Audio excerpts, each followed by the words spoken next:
Justice au pays de l'or noir.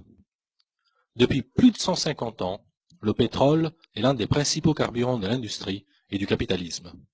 Mais ça coûte cher, l'or noir, et pas seulement à l'écologie.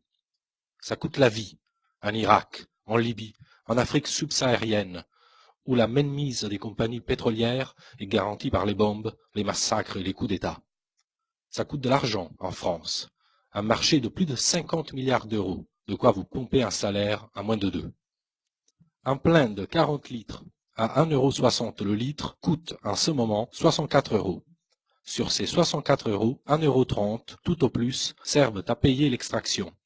Le transport, c'est 60 centimes. Le raffinage et la distribution représentent au maximum 16% de la somme, soit 10 €. Ça fait au mieux 12 € sur 64. Où passe donc le pognon? Le pays d'extraction touche une redevance, mais elle varie suivant ses capacités de négociation et le nombre de bombes qu'il a pris sur la gueule. Ce n'est donc pas ça qui pèse le plus lourd. Le gros de la pompe Afrique revient à l'État français, qui prend environ 38 €, soit 60% du plein d'essence. Or, la ponction de l'État et les coûts du pétrole sont restés quasi stables en pourcentage depuis le début de la nouvelle flambée. Ce sont donc bien les marchands qui font augmenter les prix. Comment font-ils? Bien sûr, la réalité économique et politique a une influence sur le prix du pétrole. Mais pourquoi la guerre en Libye a-t-elle fait bondir les prix du brut alors que ce pays ne pèse que 2% du marché? Les marchés utilisent ces crises pour justifier leurs opérations spéculatives. Il faut savoir que chaque jour s'échange sur le marché 4 fois plus de pétrole que celui réellement produit ou consommé. Les marchands, en somme, vendent un pétrole qu'ils n'ont pas à des gens qui ne l'achètent pas.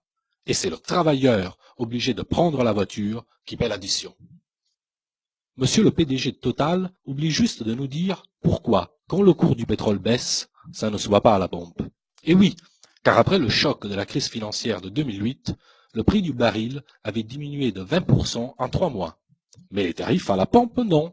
Total et les autres pétroliers avaient oublié, il faut dire qu'ils sont très distraits, de répercuter à la pompe les baisses du baril de pétrole. Tout simplement. Et tous les moyens sont bons pour garder les prix au plus haut. En mer, à côté des pédalos, on trouve tout un tas de tankers qui se baladent pendant des semaines en attendant l'augmentation des cours pour livrer leur pétrole au moment le plus propice. Sinon, il y a aussi le coût classique, qui consiste à réduire la capacité de raffinage au moment des départs en vacances. On en fait le moins quand il en faut le plus. Logique. Et ça marche du tonnerre. Alors que la crise est censée peser sur l'économie, Total a engrangé la bagatelle de 60 milliards d'euros de profit en 5 ans. En pleine crise pétrolière de 2008, près de 14 milliards. Bingo! Les actionnaires attendent la prochaine récession en se frottant les mains. Avec la flambée de l'immobilier, les ménages les plus modestes, les travailleurs, sont contraints de s'installer à la périphérie des grandes villes.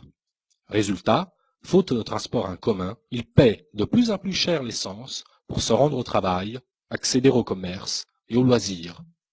Aujourd'hui, un ménage habitant en zone périurbaine consacre en moyenne près de 1 500 € par an à ses dépenses en carburant. Et dans ces 1 500 €, 60% de taxes.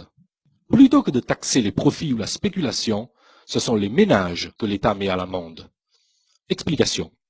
L'État perçoit annuellement environ 35 milliards d'euros de recettes via la TVA et la taxe sur les produits pétroliers. Donc, plus l'essence augmente, plus l'État encaisse.